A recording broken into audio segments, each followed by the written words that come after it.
옛날 어느 산골 마을에 산새가 병풍처럼 사방을 둘러싸고 맑은 물이 사시사철 흐르는 평화로운 곳이 있었습니다.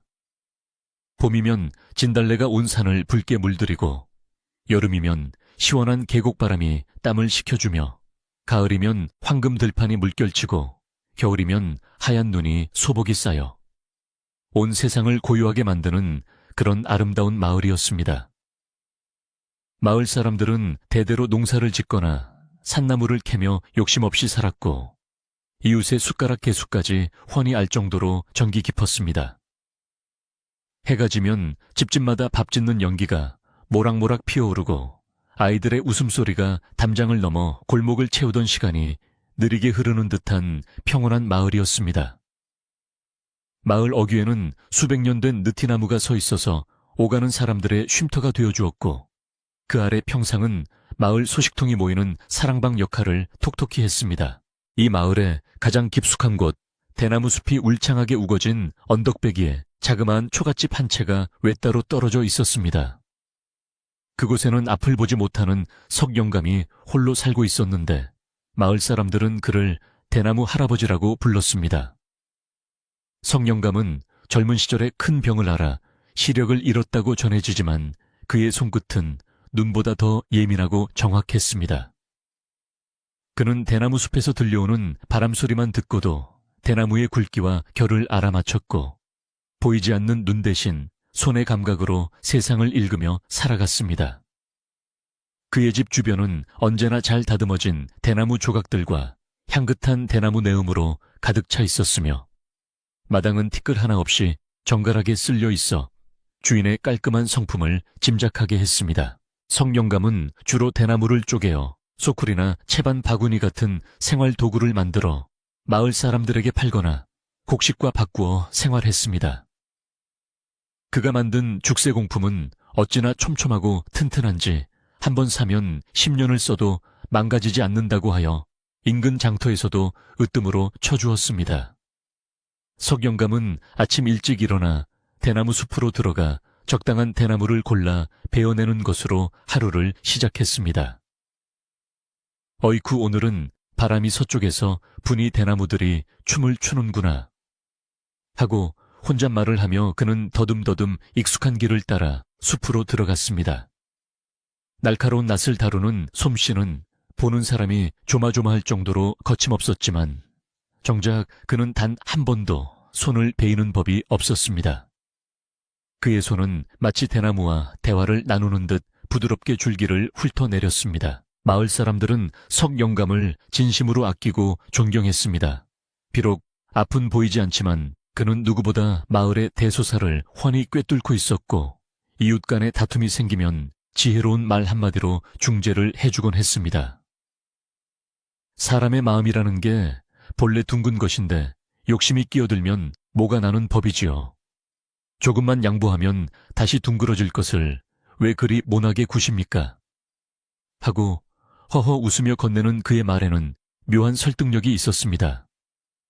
마을 안악들은 맛있는 반찬을 하거나 떡을 찌면 잊지 않고 석영감의 밥상에 올려주었고, 장정들은 겨울이 오기 전에 그의 집 지붕을 엮어주거나 장작을 패주는 일을 마다하지 않았습니다.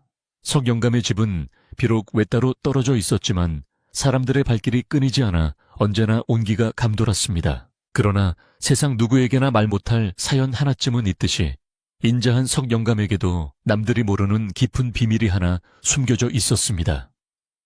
그의 방 가장 안쪽 사람의 손이 잘 닿지 않는, 머리맡에는 오래된 자개장식이 박힌 칠기암 하나가 놓여 있었습니다.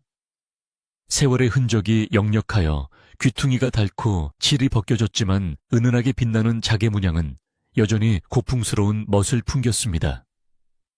석영감은 그 어떤 물건보다 이 칠기암을 소중하게 다루었습니다. 매일 아침 저녁으로 마른 수건으로 정성스럽게 함을 닦아내고, 잠자리에 들기 전에는 반드시 함이 제자리에 있는지 손으로 더듬어 확인해야만 마음을 놓았습니다. 그 모습은 마치 자신의 목숨 줄이라도 붙들고 있는 것처럼 간절하고 애틋해 보였습니다. 마을 사람들은 그 칠기암 속에 무엇이 들어있는지 무척이나 궁금해했습니다. 개구쟁이 아이들이 놀러와서 할아버지, 저 상자에는 맛있는 곶감이 들어있나요? 하고 물으면 성영감은 빙그레 웃으며 글쎄다 곶감보다 더 달고 쓴 것이 들어있단다. 하고 알쏭달쏭한 대답만 할 뿐이었습니다. 어떤 이들은 성영감이 젊은 시절 모아둔 금덩이가 들어있을 것이라고 수군거렸고 또 어떤 이들은 돌아가신 부모님의 유품이나 집문서가 들어있을 것이라고 추측했습니다. 하지만 그 누구도 감히 함을 열어보려 하거나 억지로 보여달라고 조르지는 못했습니다. 평소에는 한없이 인자한 성영감이었지만 누군가 실수로라도 그 함에 손을 대려 하면 불같이 화를 내며 엄하게 꾸짖었기 때문이었습니다. 어느 날 이웃집 박씨가 술에 취해 석영감의 집에 놀러 왔다가 장난스레 칠기함을 만지려 한 적이 있었습니다. 영감 우리 사이에 비밀이 뭐가 있어? 구경이나 한번 합시다. 하며 손을 뻗는 순간 앞이 보이지 않는 줄 알았던 성영감이 번개같이 박씨의 손목을 낚아챘습니다. 그때 성영감의 얼굴에서 평소의 온화함은 온데간데 없이 사라지고 서슬 퍼런 냉기가 흘러나와 박씨는 술이 확 깰 정도로 놀랐습니다. 이복의 사람에게는 건드리지 말아야 할 영린이라는 게 있는 법일세. 이 함은 내 눈과 바꾼 것이나 다름없으니 다시는 손대지 말게. 낮지만 단호한 목소리로 말하는 석영감의 기세에 눌려 그 후로는 마을 사람들 그 누구도 칠기함에 대해 입을 올리지 않게 되었습니다. 계절은 흘러 어느덧 늦가을이 깊어가고 있었습니다. 뒷산의 단풍은 붉은 빛을 잃고 낙엽이 되어 뒹굴었고 아침 저녁으로 부는 바람에는 제법 쌀쌀한 한기가 실려 있었습니다. 성영감은 마루에 앉아 대나무를 다듬으며 다가오는 겨울을 준비하고 있었습니다. 대나무 껍질을 벗기는 사각사각 소리가 고요한 상골의 정적을 리듬감 있게 채웠습니다. 그의 손은 기계처럼 정확하게 움직였지만 그의 귀는 대나무 소리 넘어 들려오는 마을의 기척에 집중하고 있었습니다. 멀리서 들리는 개 짖는 소리, 소달구지가 덜컹거리는 소리, 안악들이 가을개에서 빨래 방망이를 두드리는 소리가 그의 머릿속에 하나의 그림처럼 펼쳐졌습니다. 보이지 않아도 그는 마을의 풍경을 누구보다 선명하게 보고 있었습니다. 성영감은 작업을 잠시 멈추고 곤방대에 담배를 채워 물었습니다. 부싯돌을 쳐서 불을 붙이자 매캐하면서도 구수한 담배 연기가 허공으로 흩어졌습니다. 그는 연기 속에 묻혀 잠시 옛 생각에 잠겼습니다. 칠기함 속에 감춰진 수십 년 전 그날의 기억이 불현듯 떠올랐기 때문입니다. 뜨거운 불길 무너져 내리는 기와 다급한 외침, 그리고 자신의 품에 안겨있던 묵직한 무엇인가의 감촉이 생생하게 되살아났습니다. 그때의 기억은 세월이 흘러도 희미해지기는커녕 날이 갈수록 더욱 선명하게 가슴을 파고들었습니다. 그는 떨리는 손으로 가슴을 쓸어내리며 깊은 한숨을 내쉬었습니다. 아직은 때가 아니야. 그는 스스로를 다독이며 곤방대를 털어냈습니다. 해가 서산으로 넘어가자 마을은 짙은 어둠에 잠겼습니다. 상월의 밤은 도시보다 훨씬 빨리 그리고 깊게 찾아왔습니다. 석영감은 방문을 걸어 잠그고 방 안에 호롱불을 켰습니다. 사실 그에게는 빛이 필요 없었지만 혹시라도 찾아올 손님을 위해 그리고 사람 사는 집의 온기를 유지하기 위해 습관처럼 불을 밝혔습니다. 희미한 불빛 아래 구석에 놓인 칠기함의 자개 장식이 영롱하게 반짝였습니다. 성영감은 조심스럽게 다가가 함을 어루만졌습니다. 차가운 오치칠의 감촉이 손끝에 전해지자 불안했던 마음이 조금씩 차분해지는 것을 느꼈습니다. 이 함은 그에게 단순한 물건이 아니라 그가 평생을 바쳐 지켜온 약속이자 무거운 짐이었습니다. 저녁 식사는 간단하게 해결했습니다. 아침에 이웃 아주머니가 가져다준 시래기국에 찬밥을 말아 훌훌 넘겼습니다. 소박한 밥상이었지만 혼자 사는 노인에게는 더할 나위 없는 진수성찬이었습니다. 식사를 마친 후 그는 숭늉을 마시며 라디오도 없는 적막한 방 안에서 생각에 잠겼습니다.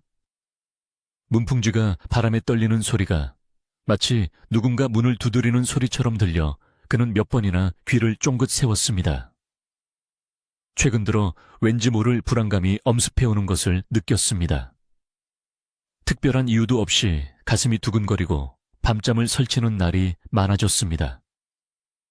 마치 오랫동안 잊고 지냈던 과거의 그림자가 저 멀리서 서서히 다가오고 있는 듯한 예감이 들었습니다. 성영감은 마음을 달래기 위해 벽에 걸려있던 대금을 꺼내 들었습니다. 대나무를 직접 깎아 만든 그의 대금은 소리가 깊고 구슬프기로 유명했습니다. 그가 숨을 고르고 천천히 대금을 불기 시작하자 애절한 선율이 방 안을 가득 채우고 문틈을 빠져나가 밤하늘로 퍼져나갔습니다. 그 소리는 마을 사람들에게 보내는 자장가와도 같았습니다. 잠자리에 들려던 마을 사람들은 어디선가 들려오는 대금 소리에 귀를 기울이며 오늘따라 석영감님의 피리 소리가 참으로 구슬프구먼 하고 한마디씩 던지며 이불 깃을 여미었습니다. 대금 소리에는 말로 다 할 수 없는 그의 회한과 그리움 그리고 기다림이 녹아 있었습니다. 한 곡조를 다 불고 난 석영감은 대금을 내려놓고 다시 칠기암 쪽으로 몸을 돌렸습니다. 이제 곧 겨울이 오겠구나. 눈이 많이 오면 길이 끊길 텐데 그는 혼잣말을 중얼거렸습니다. 겨울이 오면 마을은 고립되고 외부인의 발길도 끊어지게 됩니다. 어쩌면 그는 깊은 눈 속에 파묻혀 세상과 단절되는 그 시간을 기다리고 있는지도 몰랐습니다. 그래야만 자신의 비밀을 안전하게 지킬 수 있을 것이라 믿었기 때문입니다. 그는 방바닥을 더듬어 이부자리를 폈습니다. 빳빳하게 풀 먹인 이불 호청의 감촉이 서늘하면서도 상쾌했습니다. 베개 옆에는 언제나처럼 칠기암이 묵묵히 자리를 지키고 있었습니다. 잠자리에 누웠지만 잠은 쉽게 오지 않았습니다. 밖에서는 바람이 점점 거세게 불어와 나뭇가지를 흔들었습니다. 후잉후잉 하는 바람소리가 마치 누군가의 울음소리처럼 들렸습니다. 석영감은 돌아 누워 벽을 향했습니다. 벽 너머에는 그가 평생을 바쳐 가꾸어 온 대나무 숲이 있고 그 숲은 언제나처럼 그를 지켜주고 있었습니다. 그는 마음속으로 대나무 숲의 모습을 그려보았습니다. 곱게 뻗은 줄기사시, 사철 푸른 잎이 그 사이를 스치는 바람. 그 변함없는 모습이 그에게 위안을 주었습니다. 그는 눈을 감고 천천히 호흡을 골랐습니다. 칠기암을 지키는 파수꾼처럼 그는 밤새 뒤척이며 깊은 잠에 들지 못했습니다. 그 시각 마을 어귀의 주막에는 늦은 밤까지 불이 켜져 있었습니다. 평소 같으면 일찌감치 문을 닫았을 시간이지만 오늘은 외지에서 온 손님이 있었기 때문입니다. 주모는 연신 하품을 하면서도 손님의 술잔을 채워주었습니다. 낡은 삿갓을 쓰고 허름한 옷차림을 한 그 손님은 묵묵히 술만 마실 뿐 말이 없었습니다. 하지만 삿갓 아래로 드러난 그의 눈빛은 예사롭지 않게 번뜩이고 있었습니다. 그는 가끔 주막 밖에 어둠을 응시하며 무언가를 찾는 듯한 표정을 지었습니다. 마을 사람들은 아무도 눈치채지 못했지만 평화롭던 이 상월 마을에 심상치 않은 변화의 기운이 감돌기 시작하고 있었습니다. 석영감은 꿈을 꾸었습니다. 꿈속에서 그는 다시 젊은 시절의 눈을 가지고 있었습니다. 세상은 온통 붉은색이었습니다. 타오르는 불길 속에서 누군가 그를 애타게 부르고 있었습니다. 여보시오, 이것만은 꼭 지켜주시오. 절규에 가까운 목소리가 귓가를 때렸습니다. 그는 뜨거운 불길을 뚫고 무언가를 품에 안고 달렸습니다. 영희 때문에 눈을 뜰 수가 없었고 꺾고 숨이 턱까지 차올랐습니다. 발을 헛디뎌 넘어지면서도 품에 안은 것은 놓치지 않았습니다. 꿈속에 그는 고통스러워하면서도 끝까지 달리고 또 달렸습니다. 식은땀을 흘리며 잠에서 깬 석영감은 거친 숨을 몰아쉬었습니다. 방 안은 여전히 캄캄했고 밖에서는 새벽을 알리는 닭 울음소리가 들려왔습니다. 아침이 밝아오자 마을은 다시 활기를 찾았습니다. 안개가 자욱하게 낀 마을 길을 따라 농부들이 논으로 향했고 안악들은 우물가에 모여 아침거리를 씻었습니다. 간밤의 바람소리는 언제 그랬냐는 듯 잦아들었고 따사로운 햇살이 안개를 밀어내고 있었습니다. 석 영감도 자리에서 일어나 마당으로 나왔습니다. 그는 익숙한 동작으로 세수를 하고 정화수 한 그릇을 떠서 장독대 위에 올렸습니다. 그리고 두 손을 모아 간절히 기도를 올렸습니다. 비나이다 비나이다. 부디 오늘도 무탈하게 지나가게 해주십시오. 저 함 속에 담긴 업보가 씻겨 나갈 때까지 부디 저를 지켜주십시오. 그의 기도는 매일 아침 반복되는 의식이었지만 오늘따라 더욱 절실하게 느껴졌습니다. 성영감이 기도를 마치고 뒤를 도는데 대문 밖에서 낯선 인기척이 느껴졌습니다. 마을 사람들의 발소리와는 다른 무겁고 조심스러운 발소리였습니다. 계십니까? 대나무 공예를 하시는 어르신 댁이 맞는지요? 굵직하고 낮은 목소리가 담장을 넘어왔습니다. 석영감은 순간 멈칫했습니다. 처음 듣는 목소리였지만 왠지 모르게 낯설지가 않았습니다. 가슴 깊은 곳에서 쿵하고 내려앉는 소리가 들렸습니다. 그는 떨리는 손을 등 뒤로 감추며 천천히 대문 쪽으로 고개를 돌렸습니다. 뉘시옵니까? 이른 아침부터 누추한 곳을 찾으시다니. 그의 목소리는 평소보다 조금 잠겨 있었습니다. 대문 밖에는 어젯밤 주막에 머물렀던 그 삿갓쓴 사내가 서 있었습니다.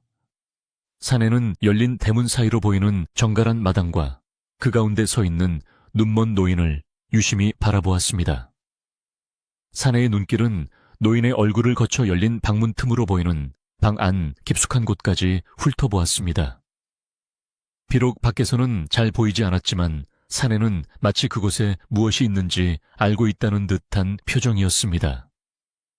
지나가던 과객입니다만 이 마을에 솜씨 좋은 장인이 계시다는 소문을 듣고 찾아왔습니다.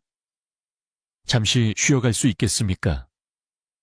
사내의 말은 정중했지만 그 속에는 감출 수 없는 날카로움이 숨어 있었습니다. 성영감은 잠시 침묵했습니다. 그의 본능이 위험을 경고하고 있었습니다. 평소라면 지나가는 나그네를 기꺼이 맞아들여 물 한 모금이라도 대접했을 그였지만 이번만은 망설여졌습니다. 그러나 문전박대를 하는 것은 그의 성정에 맞지 않았을 뿐더러 오히려 의심을 살 수도 있다는 생각이 들었습니다. 들어오시죠. 누추하지만 마루에 앉아 다리라도 쉬어가십시오. 석영감은 결국 대문을 활짝 열어주었습니다. 사내가 마당으로 들어서자 흙을 밟는 소리가 유난히 크게 울렸습니다. 뚜벅뚜벅. 그 소리는 마치 성령감에 닫힌 마음의 문을 두드리는 소리처럼 들렸습니다. 사내는 마루 끝에 걸터앉아 삿갓을 벗었습니다. 중년의 나이로 보이는 그는 얼굴에 깊은 주름과 흉터가 있어 험한 세상을 살아왔음을 짐작게 했습니다. 물이 참 맑은 마을이더군요. 꼭 예전에 제가 살던 고향 같습니다. 사내가 넌지시 말을 건넸습니다. 석영감은 부엌에서 물바가지를 가져와 사내에게 건네며 물었습니다. 고향이 어디신데 이 깊은 상월까지 오셨소? 사내는 물을 단숨에 들이켜고는 손등으로 입을 닦으며 대답했습니다. 아주 먼 곳입니다. 지금은 흔적도 없이 사라져버린 곳이지요. 그런데 어르신 혹시 예전에 진사대기라는 말을 들어보신 적이 있으십니까? 진사대기라는 단어가 나오는 순간 석영감의 손에서 물바가지가 미끄러져 마당으로 떨어졌습니다. 탕 하는 소리와 함께 바가지가 깨지고 물이 사방으로 튀었습니다. 정적이 흘렀습니다. 석영감은 당황하여 허둥지둥 깨진 바가지 조각을 더듬어 찾으려 했습니다. 아이고, 내 정신 좀 보게. 손이 미끄러져서. 그는 애써 태어난 척했지만 하얗게 질린 얼굴빛은 감출 수가 없었습니다. 사내는 그 모습을 묵묵히 지켜보다가 몸을 일으켜 석영감의 손을 잡아주었습니다. 사내의 손은 거칠고 투박했지만 뜨거운 열기가 느껴졌습니다. 조심하십시오. 다치십니다. 사내의 말은 걱정스러웠지만 성영감에게는 마치 나는 당신이 무엇을 숨기고 있는지 알고 있다는 경고처럼 들렸습니다. 바람이 불어와 대나무 숲이 스산하게 울었습니다. 평소에는 듣기 좋던 그 소리가 오늘따라 비명처럼 들려왔습니다. 석영감의 심장은 걷잡을 수 없이 뛰었고 방 안에 숨겨둔 칠기함이 당장이라도 문을 열고 나올 것만 같은 공포감이 밀려왔습니다. 평화롭던 산골 마을의 낯선 그림자가 드리워졌습니다. 그것은 30년 동안 어둠 속에 묻어두었던 진실이 이제 세상 밖으로 나올 준비를 하고 있다는 신호였습니다. 석영감은 보이지 않는 눈으로 사내가 서 있는 쪽을 응시하며 다가올 운명을 예감했습니다. 낯선 사내가 대문을 나서 시야에서 사라진 후에도 석영감은 한참 동안이나 마당 한복판에 장승처럼 굳어 서 있었습니다. 사내가 남기고 간 무거운 침묵이 안개처럼 마당을 휘감았고 깨진 물바가지에서 흘러나온 물은 메마른 흙바닥을 검게 적시며 스며들고 있었습니다. 석영감의 귀에는 사내가 내뱉었던 진사댁이라는 단어가 귓바퀴를 맴돌며 떠나지 않았습니다. 그것은 잊고 싶었던 기억의 봉인을 억지로 뜯어내는 소리와도 같았으며 평생을 도망쳐온 과거가 마침내 그의 발목을 잡으러 왔음을 알리는 신호탄이었습니다. 그는 떨리는 손을 뻗어 허공을 휘젓다가 주저앉아 깨진 바가지 조각을 하나둘씩 주워 담기 시작했습니다. 날카로운 파편에 손가락이 스쳐 핏방울이 맺혔지만 그는 아픔조차 느끼지 못하는 듯 멍한 표정이었습니다. 방으로 돌아온 석영감은 문을 걸어 잠그고 구석에 놓인 칠기함 앞으로 기어가듯 다가갔습니다. 평소에는 보물단지처럼 조심스럽게 다루던 함을 오늘은 마치 겁에 질린 아이가 어미의 품을 찾듯 급하게 끌어안았습니다. 차가운 오치칠의 감촉이 가슴에 닿자 그제야 가쁜 숨이 조금씩 잦아들었지만 쿵쿵거리는 심장 소리는 여전했습니다. 오지 말아야 할 것이 오고야 말았어. 30년이면 강산도 3번이나 변한다는데 어찌 그 원하는 세월도 비껴가는가. 석영감은 칠기함에 얼굴을 묻고 나직이 중얼거렸습니다. 칠기함 속의 물건들은 아무 말이 없었지만 석영감에게는 그 물건들이 지르는 비명소리가 들리는 듯했습니다.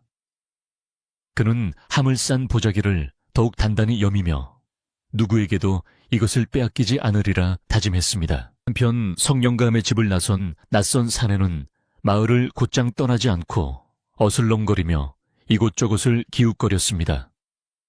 그는 마을 어귀에 느티나무 아래에 모여있는 노인들에게 다가가 정중하게 인사를 건네며 말을 붙였습니다.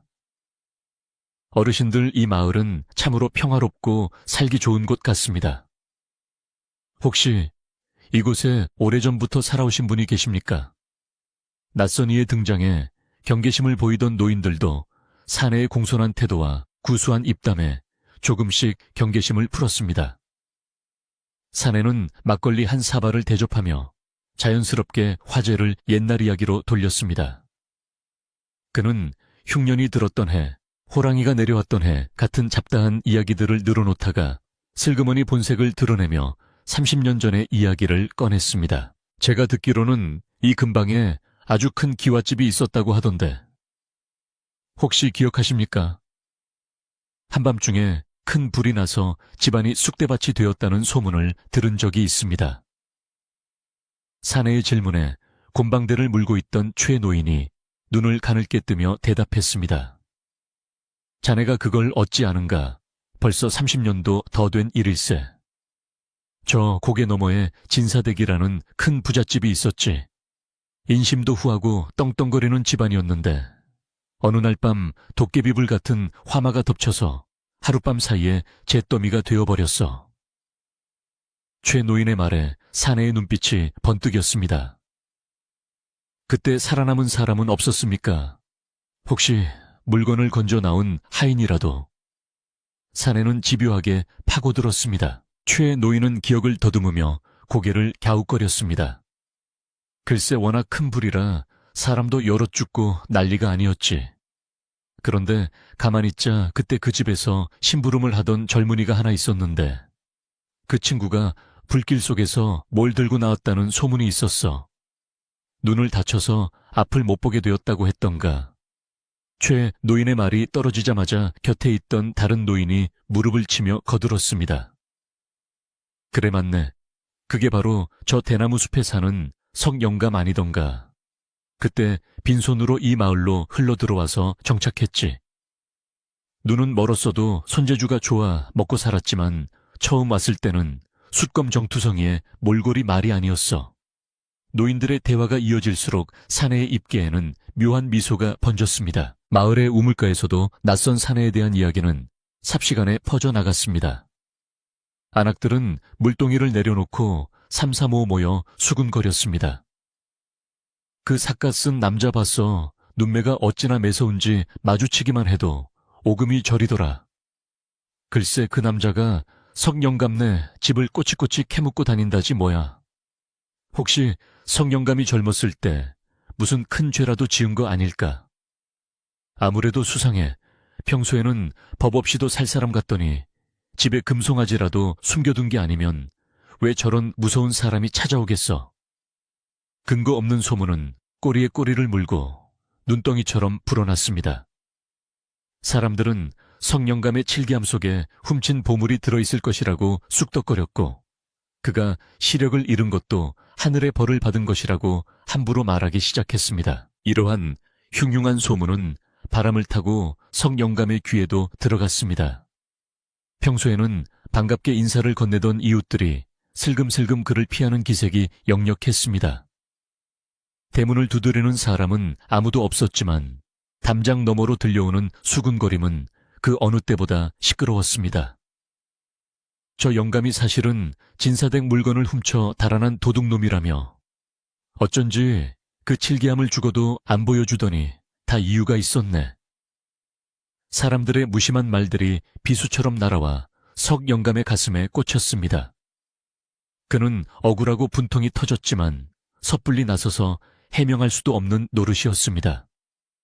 진실을 밝히는 순간 더 큰 파장이 일어날 것을 알기에 그는 벙어리 냉가슴 앓듯 속만 태울 뿐이었습니다. 석영감의 일상은 엉망이 되었습니다. 매일같이 하던 대나무 작업도 손에 잡히지 않았습니다. 대나무를 쪼개다가 손을 베이는 일이 잦아졌고 엮어놓은 바구니의 모양도 삐뚤빼뚤 엉망이었습니다. 그는 멍하니 마루에 앉아 있다가 갑자기 벌떡 일어나 대문을 확인하고 다시 방으로 들어가 칠기함을 어루만지는 행동을 반복했습니다. 밥알이 모래알처럼 깔깔하여 넘어가지 않았고 밤에는 작은 소리에도 소스라치게 놀라 잠을 설쳤습니다. 그의 얼굴은 며칠 사이에 10년은 더 늙은 것처럼 수척해졌고 퀭한 눈두덩이는 검게 내려앉았습니다. 평생을 쌓아온 신뢰와 명예가 모래성처럼 무너져 내리는 것을 느끼며 그는 깊은 고립감에 빠져들었습니다. 그러던 어느 날 오후 해가 뉘엿뉘엿 넘어갈 무렵에 이웃집 박씨 할머니가 석영감을 찾아왔습니다. 그녀는 마을에서 가장 연장자이자 지혜로운 분으로 석영감이 마을에 정착할 때부터 친동생처럼 돌봐주었던 분이었습니다. 박씨 할머니는 찐 고구마가 담긴 소쿠리를 들고 대문을 들어서며 헛기침을 했습니다. 석영감 계신가? 네 왔네. 그녀의 목소리는 평소와 다름없이 따뜻하고 푸근했습니다. 석영감은 반가움과 부끄러움이 뒤섞인 얼굴로 마루로 나와 그녀를 맞이했습니다. 어서 오십시오, 형님. 누추한 곳에 어인 일이십니까? 그는 애써 밝은 목소리를 내려고 했지만 목소리의 떨림까지 감추지는 못했습니다. 박씨 할머니는 마루에 걸터앉아 석영감의 손을 잡았습니다. 거칠고 투박한 석영감의 손이 파들파들 떨리고 있었습니다. 할머니는 아무 말 없이 그의 손을 두 손으로 감싸쥐어 온기를 전해주었습니다. 한참의 침묵이 흐른 뒤 할머니가 조심스럽게 입을 열었습니다. 영감 얼굴이 반쪽이 되었구먼. 밥은 챙겨 먹고 있는 게요. 석영감은 고개를 푹 숙인 채 대답하지 못했습니다. 할머니는 한숨을 내쉬며 말을 이었습니다. 마을에 도는 흉한 소문 나도 들었네. 하지만 나는 자네를 믿네. 30년을 지켜봤는데 자네가 남의 물건에 손댈 위인이 아니라는 건 삼척동자도 알지. 할머니의 믿음 어린 말에 성영감의 눈시울이 붉어졌습니다. 하지만 박씨 할머니의 말은 거기서 끝나지 않았습니다. 그녀는 조금 더 진지한 목소리로 뼈있는 조언을 건넸습니다. 하지만 영감 굴뚝에 불을 떼지 않으면 연기가 나지 않는 법이라네. 저 낯선 사내가 아무 이유 없이 자네를 찾아오지는 않았을 걸세. 자네가 소중히 여기는 그 안에 든 것이 무엇이든 간에 이제는 그것이 자네를 옥죄는 족쇄가 되고 있는 것 같구먼. 석 영감은 흠칫 놀라 고개를 들었습니다. 앞이 보이지 않아도 할머니가 자신을 꿰뚫어 보고 있다는 것을 느낄 수 있었습니다. 사람이 살다 보면 묻어두어야 할 것도 있지만 털어내야 할 때도 있는 법이야. 너무 오래 쥐고 있으면 손만 썩어 들어간다네. 석 영감은 입술을 깨물었습니다.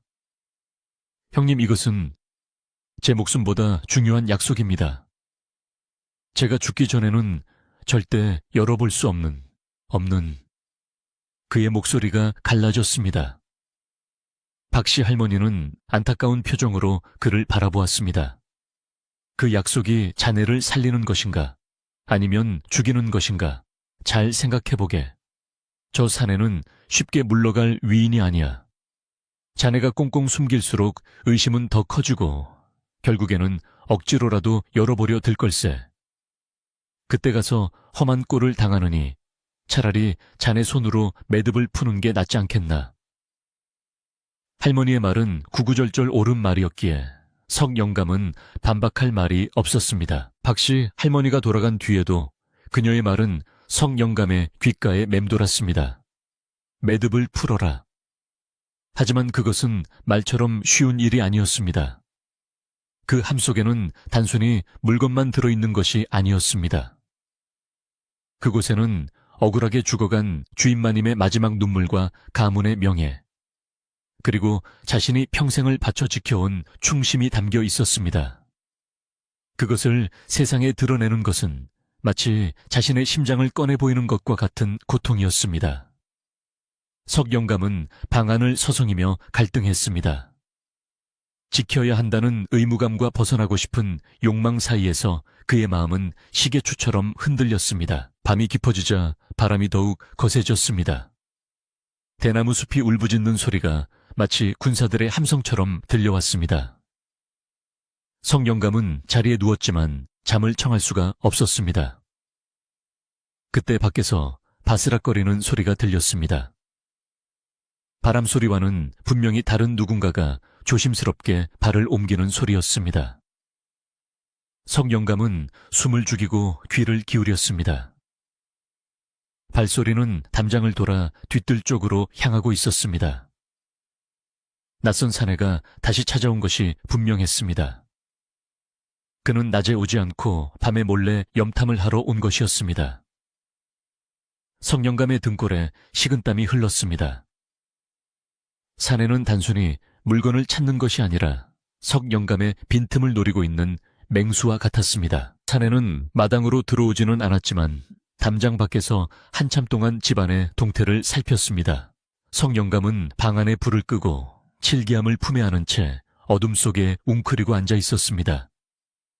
창호지 문 하나를 사이에 두고 팽팽한 긴장감이 흘렀습니다. 사내가 내쉬는 숨소리까지 들릴 정도로 가까운 거리였습니다. 석 영감은 사내가 언제 들이닥칠지 모른다는 공포에 떨면서도 한편으로는 결연한 의지를 다졌습니다. 내가 아무리 위협해도 나는 내어주지 않을 것이다. 내 눈을 가져갈 수는 있어도 내 주인님의 유지는 가져갈 수 없다. 그는 속으로 되뇌며 이를 악물었습니다. 시간이 얼마나 흘렀을까? 밖에서 인기척이 사라졌습니다. 사내가 돌아간 것 같았습니다. 하지만 석 영감은 긴장을 풀 수 없었습니다. 이것은 폭풍 전야의 고요함일 뿐이었습니다. 사내는 오늘 물러갔지만 내일은 더 강한 압박을 해올 것이 분명했습니다. 마을 사람들의 시선은 차가워졌고 든든한 버팀목이었던 평판은 바닥에 떨어졌으며 이제는 물리적인 위협까지 다가오고 있었습니다. 성영감은 더 이상 피할 곳이 없다는 것을 깨달았습니다. 이 긴 싸움을 끝내기 위해서는 자신이 직접 나서서 결판을 지어야만 했습니다. 그는 칠기함을 앞에 두고 꿇어 앉았습니다. 손으로 함의 표면을 천천히 쓰다듬으며 30년 전 그날 밤의 약속을 되새겼습니다. 도련님이 살아계신다면 얼마나 좋을까요? 이 늙은 종은 이제 힘이 부칩니다. 그의 눈에서 굵은 눈물방울이 떨어져 칠기함 위로 뚝뚝 떨어졌습니다. 눈물은 함에 스며들지 않고 표면에 맺혀 영롱하게 빛났습니다. 석영감은 결심을 굳힌 듯 눈물을 닦아내고 허리를 꼿꼿이 폈습니다. 내일 날이 밝으면 그는 스스로 마을 사람들 앞에 서서 모든 것을 밝힐 것입니다. 그것이 자신이 살고 또한 죽은 주인님을 위하는 유일한 길임을 깨달았기 때문입니다. 새벽녘이 되어서야 바람이 잦아들었습니다. 밖에는 부슬비가 내리기 시작했습니다. 빗방울이 처마 끝에 매달려 떨어지는 소리가 규칙적으로 들려왔습니다. 성영감은 밤새 한숨도 자지 못한 채 뜬 눈으로 아침을 맞이했습니다.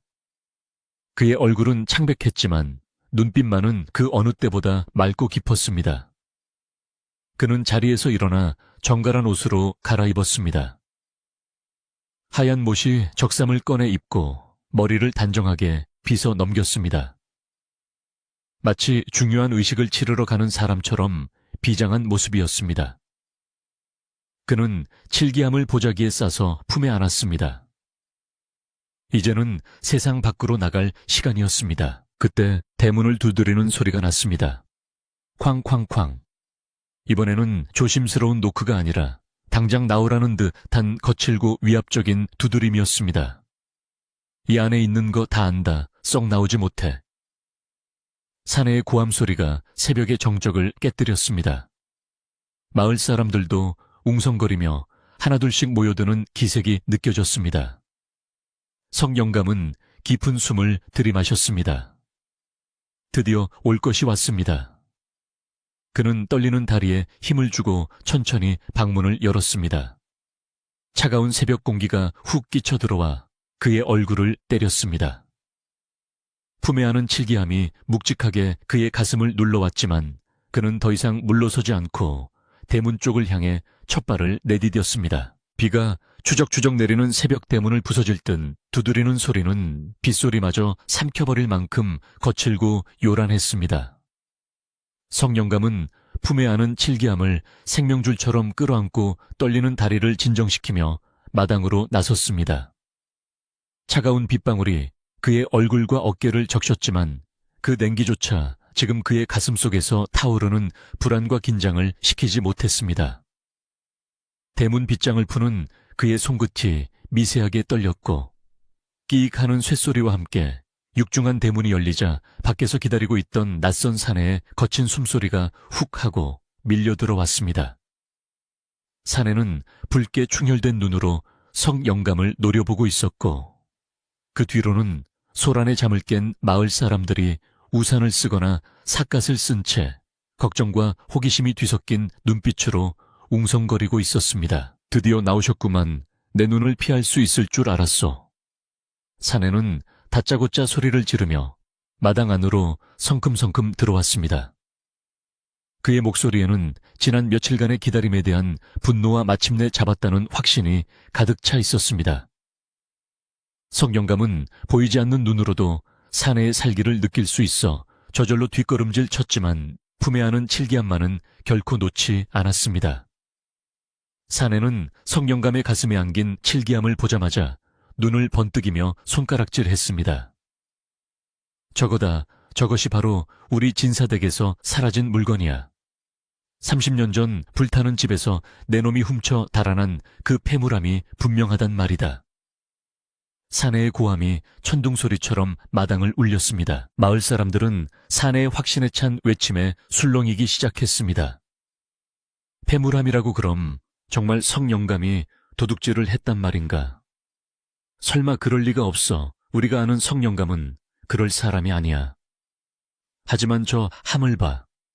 저렇게 고운 자개장은 우리 같은 평민들이 쓸 물건이 아니잖아. 사람들의 수근거림은 빗소리에 섞여 석영감의 귀를 어지럽게 했습니다. 평생을 쌓아온 신뢰가 한순간의 의심으로 바뀌는 것을 느끼며 석영감은 가슴이 찢어지는 듯한 통증을 느꼈습니다.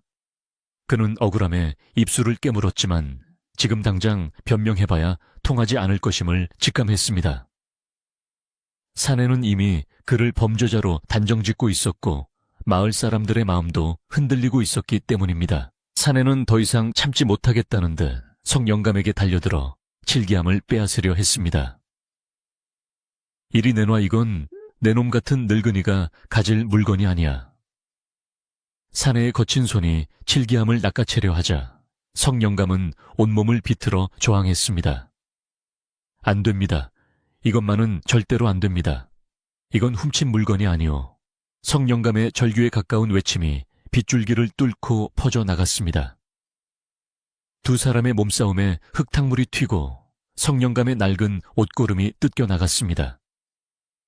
칠기함을 지키려는 노인의 필사적인 몸부림은 보는 사람들의 마음을 안타깝게 했지만 동시에 그 안에 대단한 보물이 들어있을 것이라는 의심을 더욱 굳히게 만들었습니다. 그때 이웃집 박씨 할머니가 인파를 해치고 앞으로 나섰습니다. 이게 무슨 짓들이오? 다들 멈추시오. 그녀의 카랑카랑한 목소리가 소란을 잠재웠습니다. 박씨 할머니는 빗속에 넘어진 석영감을 일으켰으며 사내를 매섭게 노려보았습니다. 젊은 양반이 힘없는 노인에게 무슨 행패요. 아무리 사정이 급해도 순서가 있는 법이지 다짜고짜 폭력을 쓰면 쓰나. 할머니의 호통에 사내는 잠시 주춤했지만 여전히 분을 사기지 못한 채 씩씩거렸습니다. 할멈은 빠지시오. 이자가 우리 집안의 가보를 훔쳐 달아난 도둑놈이란 말이오. 내 눈으로 똑똑히 저 함을 봤소. 저건 우리 어머니가 아끼시던 함이 분명하오. 박씨 할머니는 석영감의 품에 안긴 함을 흘끗 보고는 다시 사내에게 말했습니다. 그렇다고 해서 힘으로 뺏으려 들면 도둑과 다를 게 뭔가. 자, 이러지 말고 마을 회관으로 갑시다. 거기서 정정당당하게 이야기를 들어보고 함을 열어보든 관에 신고하든 합시다. 비도 오는데 늙은이 잡을 작정이오.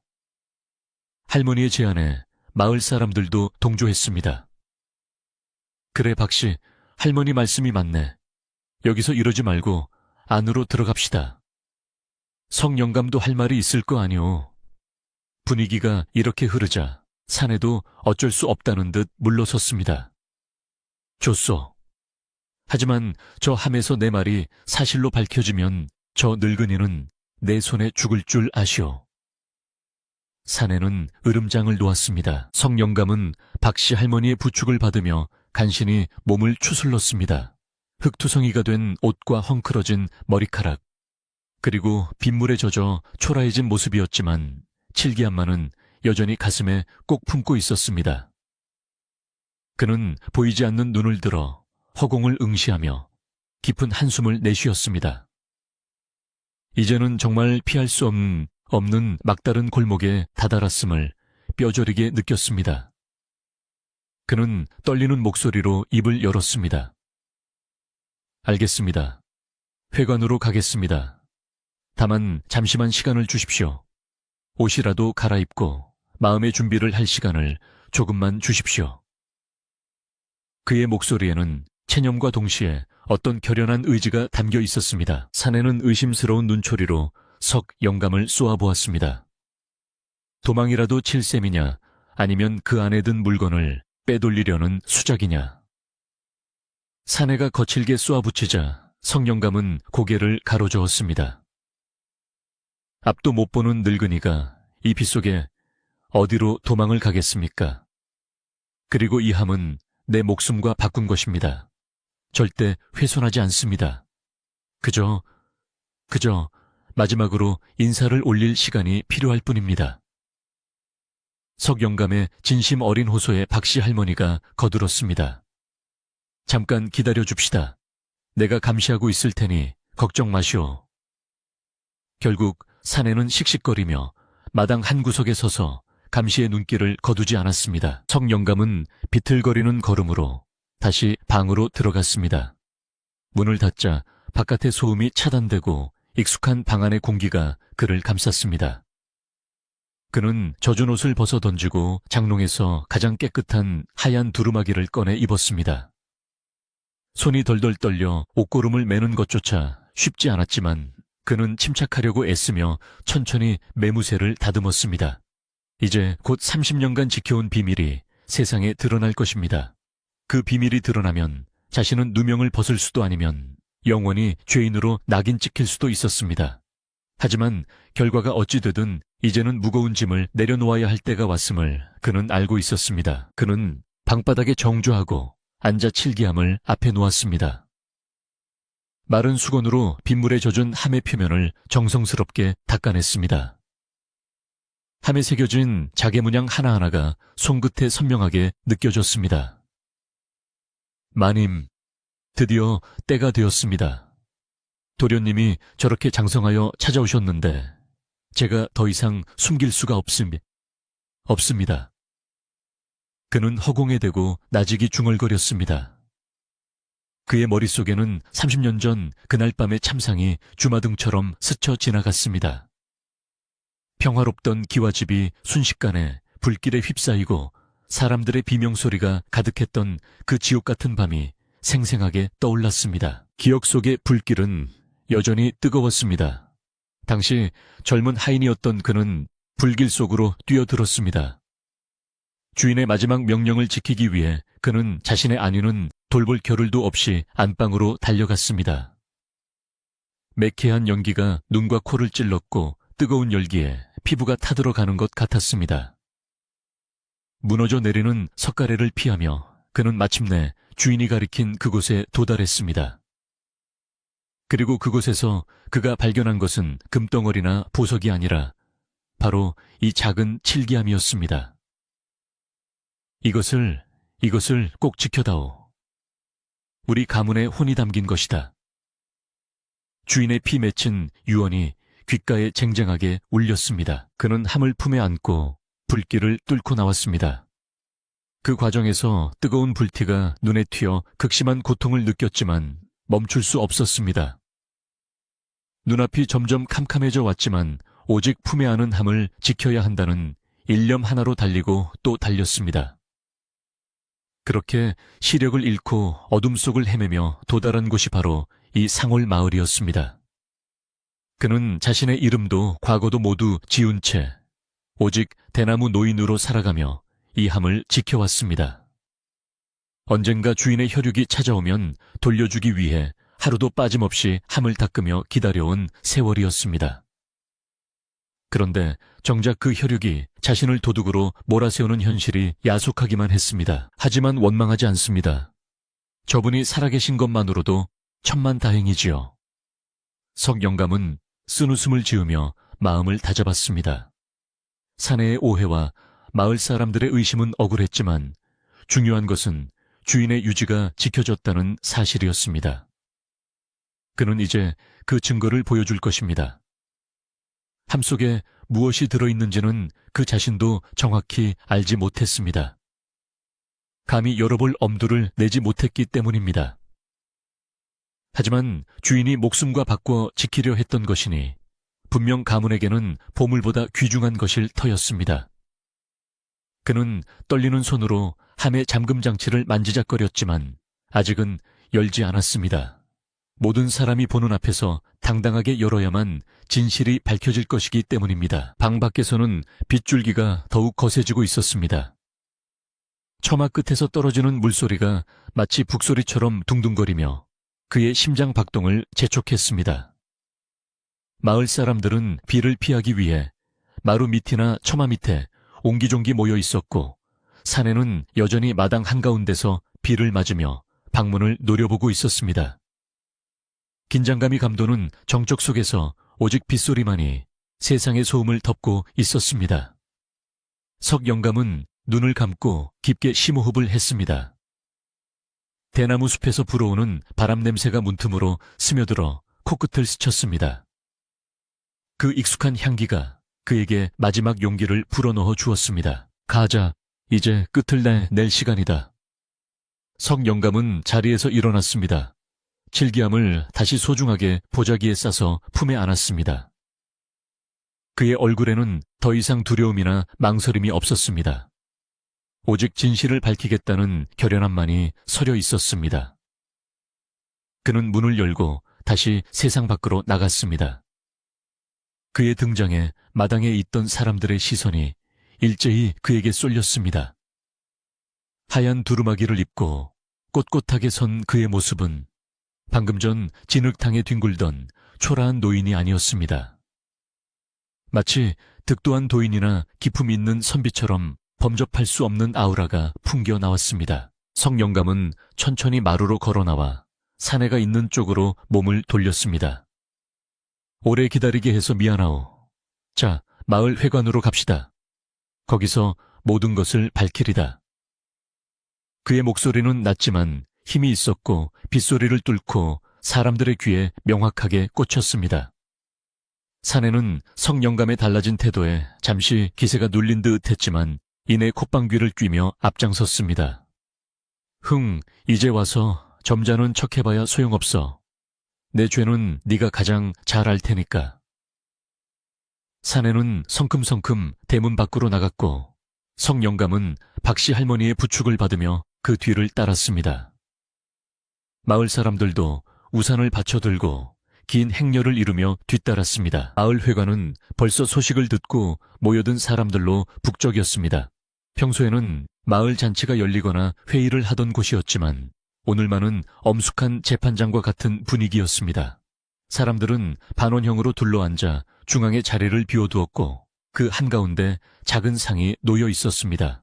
석영감은 그 상 앞에 무릎을 꿇고 앉았고 칠기암을 상 위에 조심스럽게 올려놓았습니다. 사내는 그 맞은편에 서서 팔짱을 끼고 석영감을 내려다보았습니다. 천장에는 낡은 형광등이 윙윙거리는 소리를 내며 위태롭게 매달려 있었고 창밖의 어둠과 빗소리가 실내의 긴장감을 더욱 고조시켰습니다. 마을 이장이 헛기침을 하며 분위기를 정리했습니다. 자, 다들 조용히 하시오. 오늘은 우리 마을의 큰 어른인 석영감과 이 외지 손님 사이에 시시비비를 가리기 위해 모였습니다. 양쪽 모두 억울함이 없도록 공정하게 이야기를 들어봅시다. 이장의 말에 좌중이 조용해졌습니다. 먼저 사내가 나서서 그동안의 사정을 이야기했습니다. 자신이 몰락한 진사댁의 후손이며 어릴 적 화재로 잃어버린 가문의 유물을 찾기 위해 전국을 떠돌았다는 이야기. 그리고 수소문 끝에 이 마을에 흘러들어온 하인이 도둑질을 했다는 소문을 듣고 찾아왔다는 이야기였습니다. 그의 이야기는 논리정연했고 듣는 이들로 하여금 고개를 끄덕이게 만들었습니다. 어르신들 생각해 보십시오. 저 함은 당시에 천금보다 귀한 폐물함이었습니다. 하인 주제에 주인을 구하지는 못할 망정 불난 틈을 타서 보물을 훔쳐 달아나다니 이 얼마나 천인공 노할 짓입니까? 그 벌로 눈이 먼 것이 분명합니다. 사내의 격정적인 토로에 마을 사람들은 술렁거렸습니다. 듣고 보니 그렇네. 주인은 죽었는데 하인만 살아서 물건을 챙겼다니. 의심의 눈초리가 다시 석영감에게로 쏠렸습니다. 석영감은 아무런 변명도 하지 않고 그저 묵묵히 칠기암만을 어루만지고 있었습니다. 그의 침묵은 마치 죄를 인정하는 것처럼 비쳐 사람들을 더욱 안타깝게 했습니다. 사내의 이야기가 끝나자 이장이 석영감에게 발언권을 주었습니다. 석영감 자네도 할 말이 있으면 해보게. 정말 자네가 훔친 것인가? 그 안에 든 것이 무엇인가? 모든 이의 시선이 석영감의 입술에 집중되었습니다. 석영감은 천천히 고개를 들었습니다. 그의 눈은 초점 없이 허공을 향해 있었지만 그 어느 때보다 맑게 빛나고 있었습니다. 그는 떨리는 손으로 칠기암의 뚜껑에 손을 얹었습니다. 이 안에 무엇이 들어있는지 사실 저도 모릅니다. 지난 30년 동안 단 한 번도 열어보지 않았기 때문입니다. 그의 충격적인 고백에 장내가 술렁였습니다. 교진말 마라. 30년을 가지고 있었는데 열어보지 않았다는 게 말이 되느냐. 사내가 소리쳤습니다. 석영감은 고요히 미소 지었습니다. 믿기지 않으시겠지만 사실입니다. 저는 주인이신 마님과의 약속을 지키기 위해 이 함을 제 목숨보다 귀하게 여겼을 뿐 감히 그 안을 들여다볼 생각은 하지 못했습니다. 이것은 제 것이 아니니까요. 그의 목소리는 담담했지만 그 속에 담긴 진정성이 사람들의 마음을 흔들었습니다. 하지만 이제 주인의 혈육이 나타나셨으니 돌려드리는 것이 맞겠지요. 그리고 제 누명도 이 자리에서 벗겨질 것입니다. 석영감은 심호흡을 한번 하고 굳게 닫혀있던 칠기함의 잠금 장치를 풀기 시작했습니다. 딸깍 하는 소리가 정적을 깨고 크게 울렸습니다. 사람들은 숨을 죽이고 상위로 몸을 기울였습니다. 금은 보화가 쏟아져 나올지 아니면 텅 빈 상자일지 모두의 호기심이 극에 달했습니다. 사내 역시 긴장한 표정으로 침을 꿀꺽 삼켰습니다. 석영감의 손끝이 함의 뚜껑을 들어 올리는 순간 30년 묵은 먼지 냄새와 함께 오래된 종이 냄새가 확 풍겨 나왔습니다. 칠기함의 입이 서서히 벌어지며 그 속에 감춰져 있던 진실이 드디어 세상의 빛을 보게 되었습니다. 밖에서는 천둥이 치고 번개가 번쩍였습니다. 번개 불빛이 창문을 통해 들어와 칠기함 내부를 순간적으로 비췄습니다. 그 찰나의 순간 사람들은 함 속에 들어있는 물건의 형체를 볼 수 있었습니다. 그것은 사내가 기대했던 번쩍이는 보석이 아니었습니다. 낡고 빛바랜 천조각과 불에 그슬린 두루마리 뭉치였습니다. 모두가 의아해하는 표정을 짓는 가운데 사내의 얼굴이 경악으로 일그러졌습니다. 석영감은 보이지 않아도 사람들이 무엇을 보고 있는지 아는 듯 안도의 한숨을 내쉬며 손을 멈췄습니다. 이제 모든 것은 저 물건들이 말해줄 차례였습니다. 30년 전의 비극과 충심, 그리고 오해의 매듭이 풀리기 직전의 긴박한 순간이었습니다. 칠기함의 뚜껑이 열리고 그 안에 담긴 물건들이 드러나자 마을 회관 안에는 숨막히는 정적만이 감돌았습니다. 사람들의 눈은 휘둥그레졌고 기대했던 금빛, 찬란한 보석 대신 낡고 색바랜 천뭉치와 불에 그슬린 종이 몇 장이 나오자 실망과 의아함이 섞인 탄식이 여기저기서 터져 나왔습니다. 번쩍이는 폐물을 상상했던 마을 사람들은 서로의 얼굴을 쳐다보며 웅성거렸습니다. 저게 뭔가 겨우 저런 걸 보물이라고 30년이나 숨겨왔단 말인가. 아니, 혹시 금은 보화는 이미 다 팔아먹고 남은 쓰레기만 넣어둔 거 아닐까. 사람들의 의심은 쉽게 가라앉지 않았고 오히려 엉뚱한 방향으로 튀기 시작했습니다. 가장 당황한 사람은 다름 아닌 낯선 사내였습니다. 그는 자신의 눈을 믿을 수 없다는 듯 칠기함 속을 거칠게 휘저었습니다. 이게 뭐야? 내 금부치는 어디 갔어? 어머니의 비녀와 아버지의 옥반지는 다 어디로 빼돌린 거야? 사내는 분노에 차서 석영감의 멱살을 잡으려 들었습니다. 그의 눈에는 핏발이 섰고 지난 세월 동안 찾아 헤맨 가문의 보물이 겨우 넝마 조각이라는 사실을 받아들이기 힘든 듯 몸을 부들부들 떨었습니다. 내 놈이 나를 속이려 드는구나. 진짜 보물은 딴 주머니에 차고 이런 쓰레기로 나를 능멸하려 해. 사내의 고함 소리가 회관의 천장을 찌르듯 울려 퍼졌습니다. 그러나 석영감은 사내의 거친 손길에도 아랑곳하지 않고 태연했습니다. 그는 보이지 않는 눈으로 사내의 울부짖음을 가만히 듣고 있다가 낮고 침착한 목소리로 입을 열었습니다. 진정하시게 젊은이, 눈에 보이는 보석만이 보물이 아닐세. 자네가 진정 진사되게 핏줄이라면 그 물건들이 무엇인지 단번에 알아볼 것이야. 화를 가라앉히고 찬찬히 들여다보게나. 석영감의 목소리에는 묘한 위엄이 서려 있어 흥분해서 날뛰던 사내를 주춤하게 만들었습니다. 사내는 거친 숨을 몰아쉬며 칠기함 속의 물건을 다시 내려다보았습니다. 그의 손이 떨리며 가장 위에 놓인 낡은 천 뭉치를 집어들었습니다. 그것은 오래되어 누렇게 변색된 아주 작은 아이의 옷이었습니다. 깃과 소매에는 때가 탔지만 붉은색 실로 정교하게 수놓아진 문양은 여전히 선명했습니다. 사내는 무심코 옷을 펼치다가 멈칫했습니다.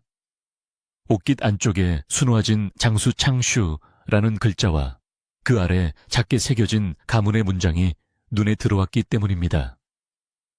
그것은 낯선 사내가 어릴 적 어머니가 밤을 새워 지어주셨다던, 그리고 집안의 장손만이 입을 수 있었던 바로 그 베넷저고리였습니다. 사내의 기억, 저편에 묻혀있던 아슬한 추억이 물밀듯이 밀려왔습니다. 어머니의 따뜻한 품, 자장가 소리, 그리고 이 옷을 입고 재롱을 피우던 자신의 어린 시절이 파노라마처럼 스쳐 지나갔습니다. 이것은 사내의 목소리가 심하게 흔들렸습니다. 그는 믿을 수 없다는 표정으로 베넷저고리를 얼굴에 가져다 대고 냄새를 맡았습니다. 30년의 세월이 지났지만 묘하게도 그 옷에서는 그리운 어머니의 냄새가 나는 듯했습니다. 석영감이 조용히 말을 이었습니다. 그 옷은 도련님이 태어나시던 날 마님께서 손수지어 입히신 베넷저고리입니다.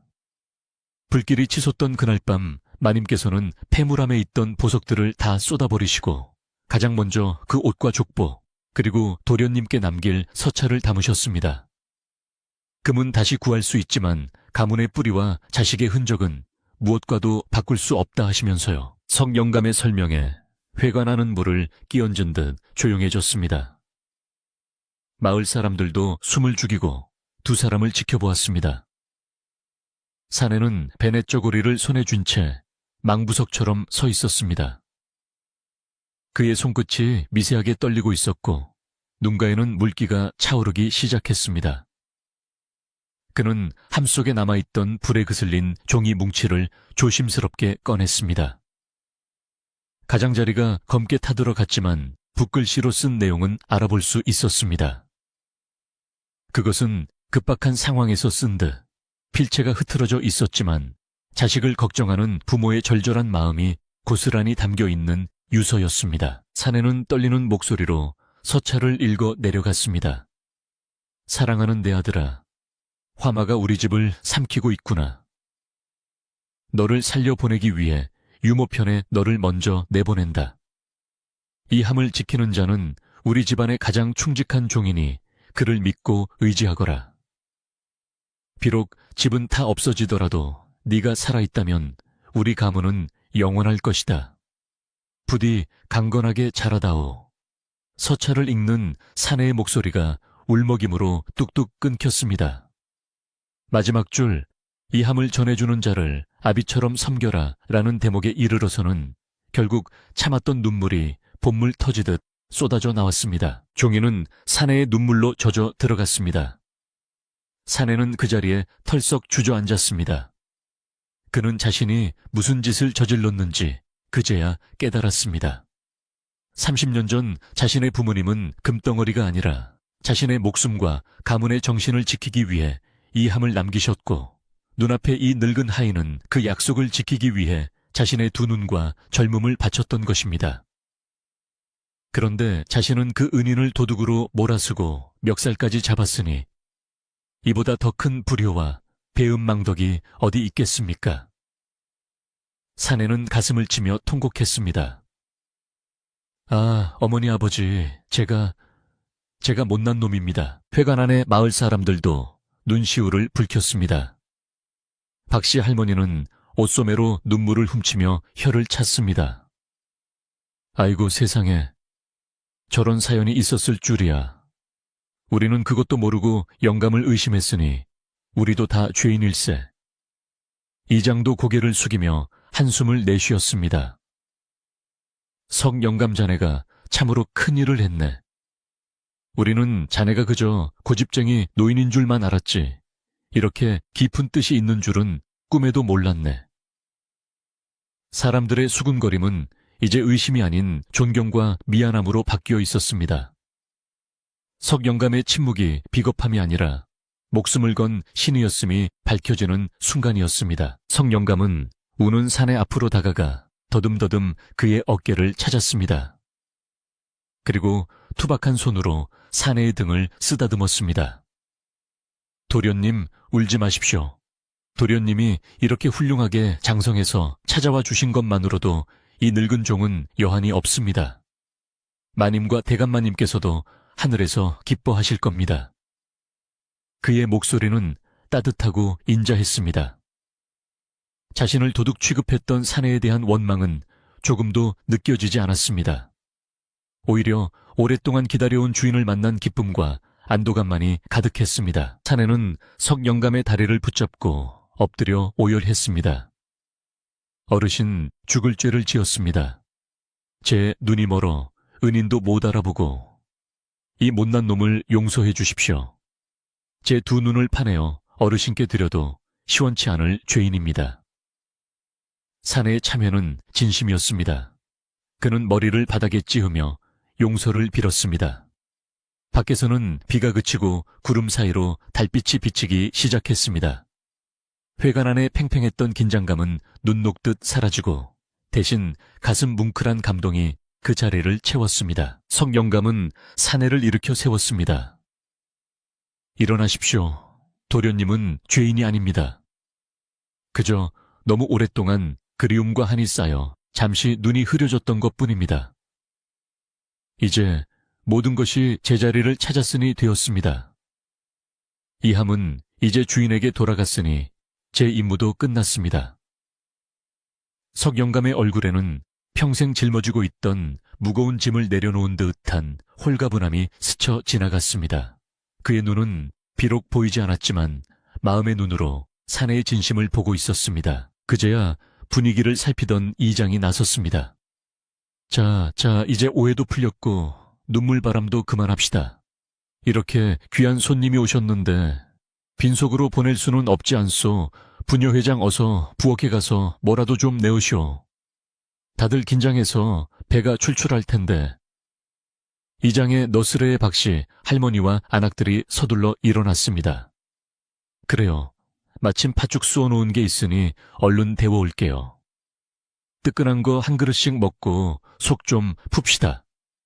무거웠던 공기가 순식간에 사람 사는 냄새로 바뀌었습니다. 잠시 후 김이 모락모락 나는 팥죽 그릇들이 상 위에 차려졌습니다. 달콤하고 고소한 팥 냄새가 회관 안을 가득 채웠습니다. 사내는 눈물이 범벅된 얼굴로 팥죽 한 숟가락을 떴습니다. 따뜻한 죽이 목을 타고 넘어가자 얼어붙었던 마음이 녹아내리는 것 같았습니다. 그는 석영감에게도 숟가락을 쥐어주며 말했습니다. 어르신 먼저 드십시오. 제가 떠드리겠습니다. 사내는 이제 석영감을 하인이 아닌 생명의 은인이자 집안의 어른으로 다가가고 있었습니다. 마을 사람들도 옹기종기 모여 앉아 팥죽을 나누어 먹었습니다. 석영감 정말 대단하네. 나라면 금덩이 하나라도 챙겼을 텐데 어찌 그리 미련하게 충직한가.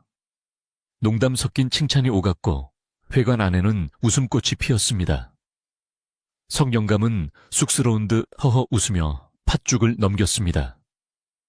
30년 만에 처음으로 그는 칠기함에 대한 걱정 없이 마음 편하게 음식을 먹을 수 있었습니다.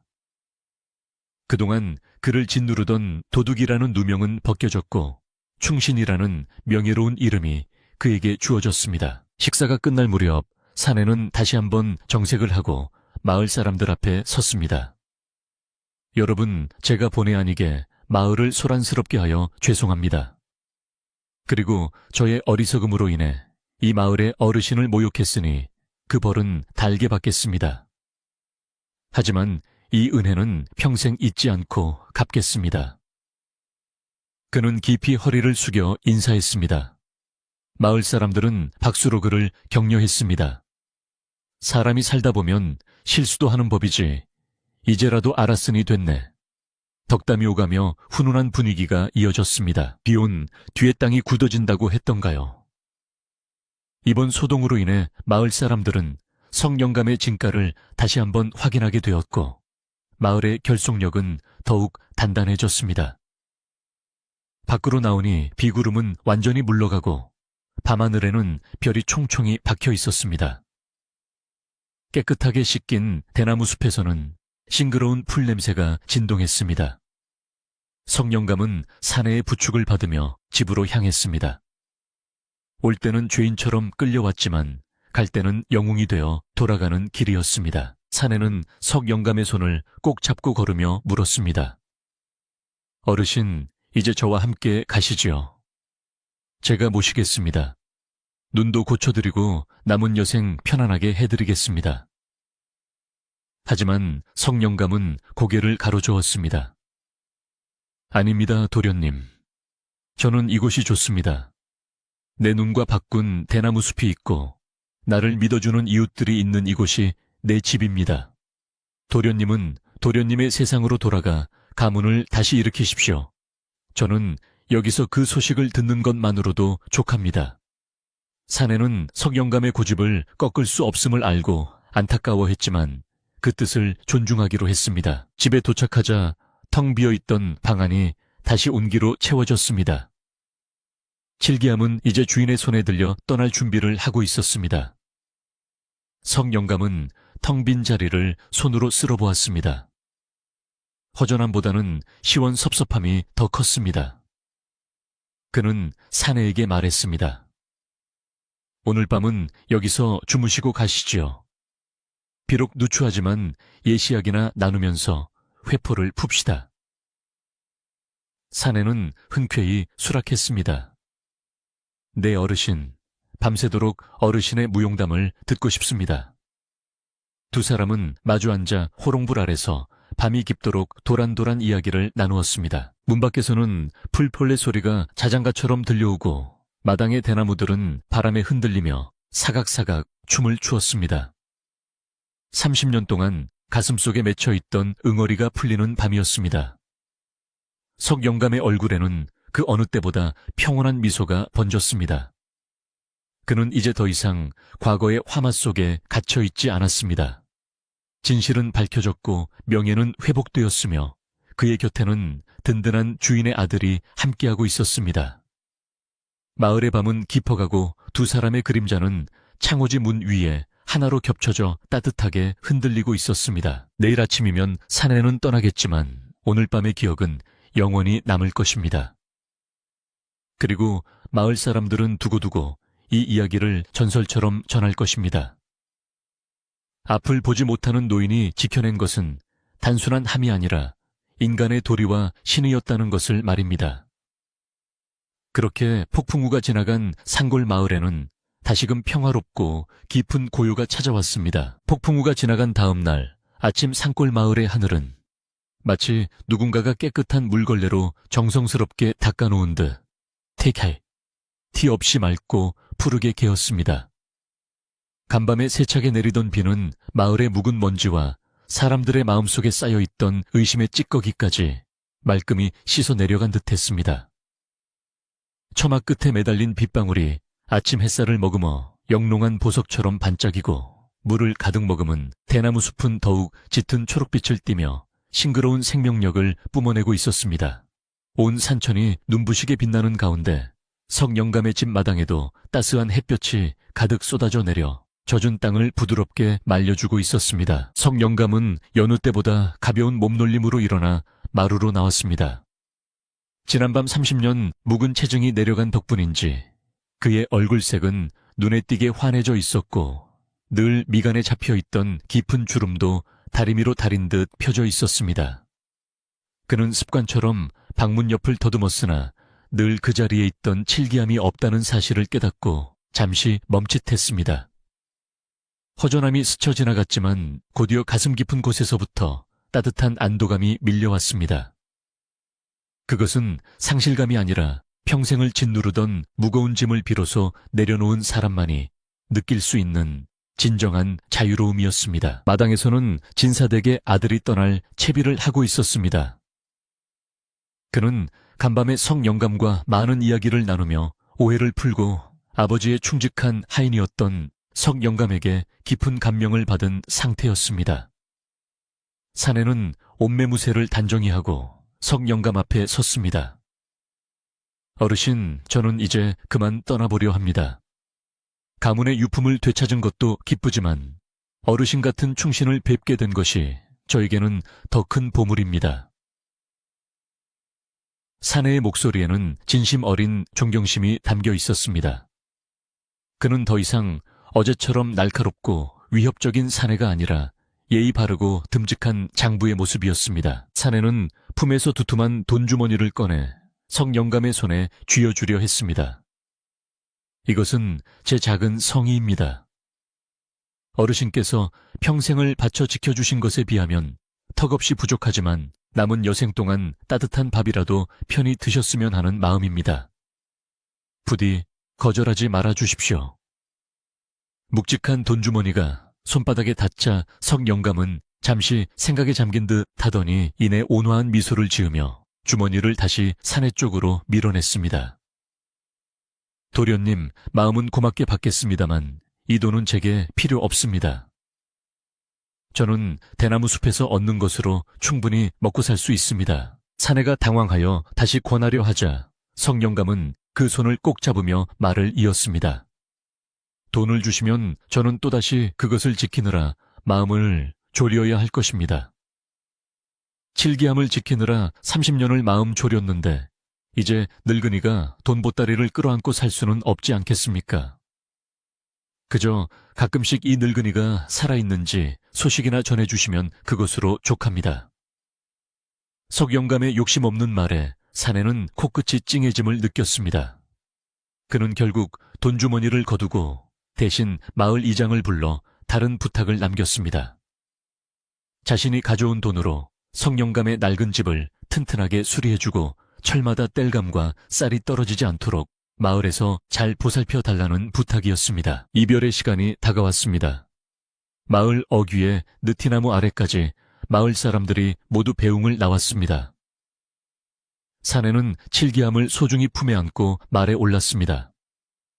그는 말 위에서 성영감을 향해 다시 한번 깊숙이 허리를 숙여 작별 인사를 올렸습니다. 어르신, 부디 건강하십시오.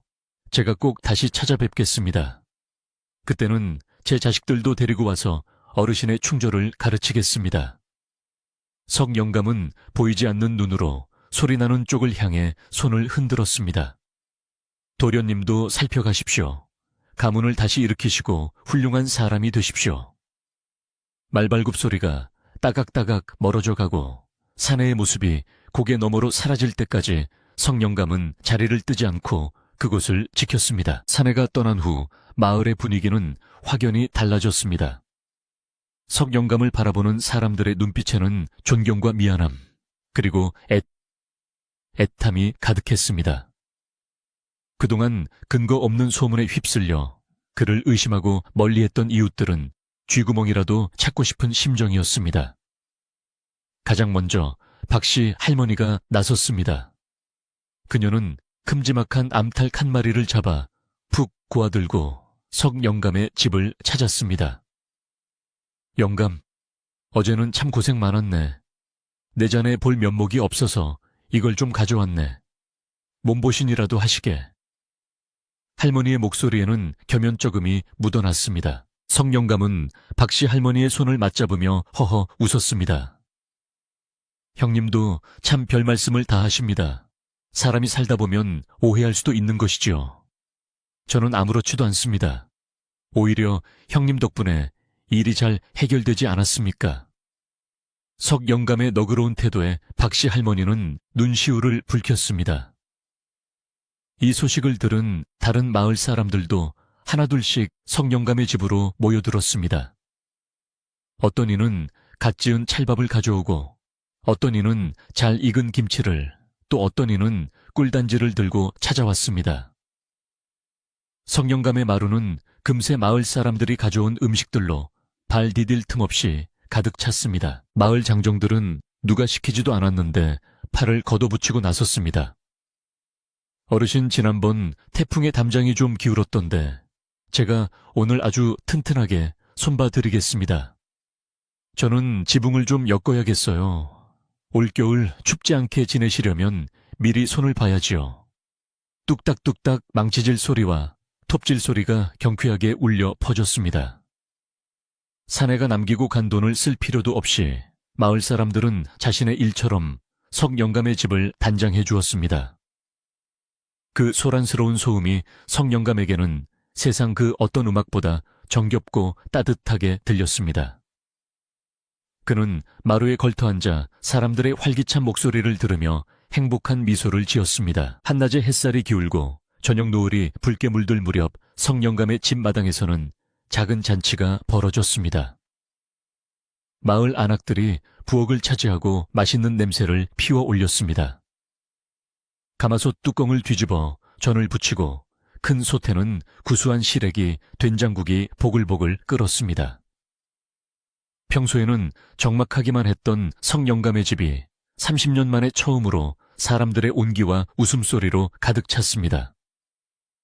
아이들은 마당을 뛰어다니며 술래잡기를 했고 어른들은 평상에 둘러앉아 막걸리 잔을 기울였습니다.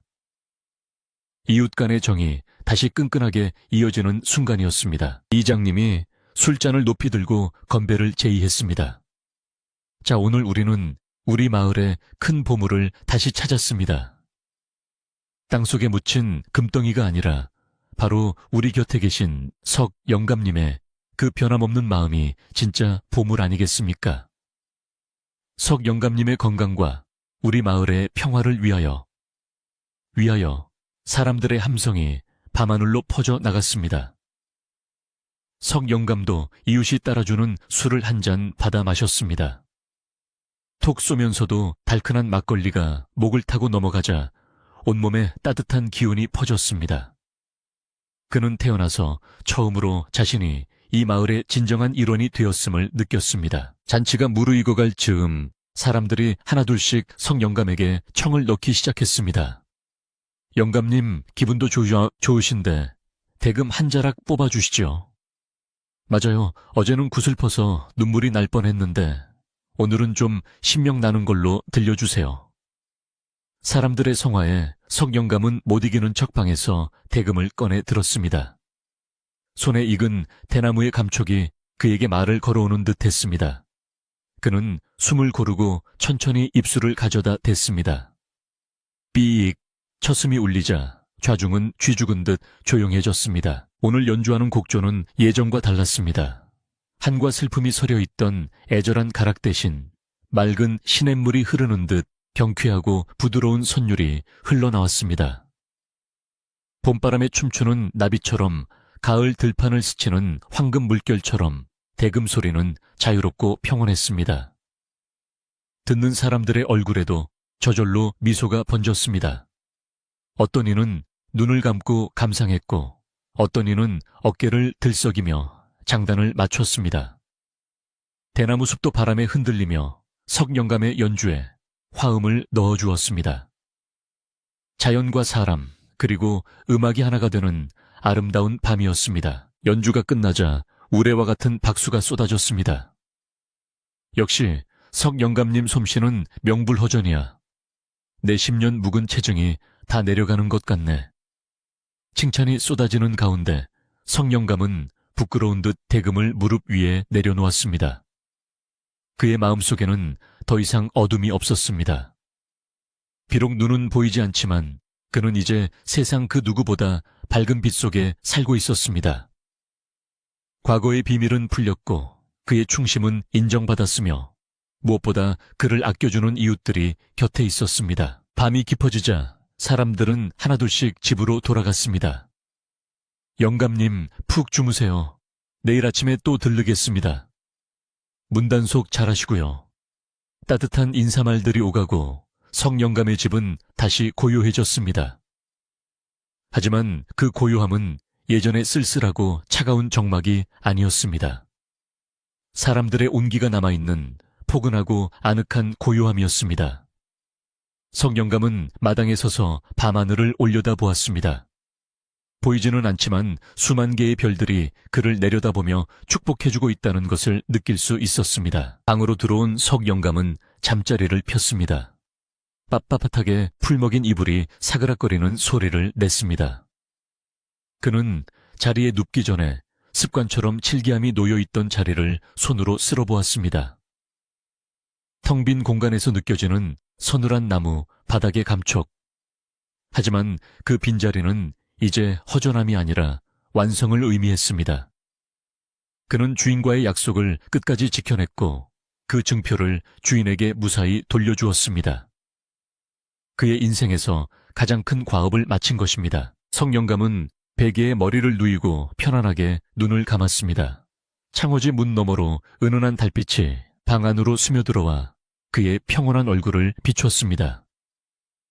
멀리서 소쩍새 우는 소리가 들려오고 대나무 숲을 스치는 바람 소리가 자장가처럼 귓가를 간지럽혔습니다. 고맙습니다. 모두 고맙습니다. 그는 입속으로 나직이 중얼거렸습니다. 그것은 하늘에 계신 주인 내외에게 자신을 찾아준 도련님에게 그리고 자신을 믿어준 이웃들에게 보내는 감사 인사였습니다. 얼마 지나지 않아 성영감의 고른 숨소리가 방 안을 채우기 시작했습니다. 지난 30년 동안 단 하루도 편히 잠들지 못했던 그가 오늘 밤은 세상 그 누구보다 깊고 달콤한 잠에 빠져들었습니다. 꿈속에서 그는 다시 젊은 날의 건강한 눈으로 아름다운 대나무 숲을 거닐고 있었습니다.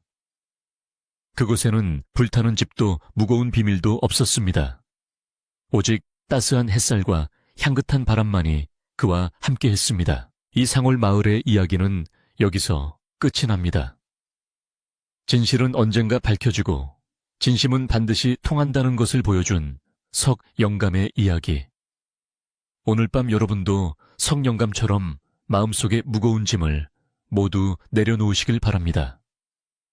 걱정도 근심도 잠시 접어두고 대나무 숲의 맑은 바람 소리를 들으며 편안한 휴식을 취하시길 바랍니다. 달빛이 참 고운 밤입니다. 여러분의 꿈자리에도 저 맑은 달빛처럼 평화가 가득 깃들기를 기원합니다. 안녕히 주무십시오.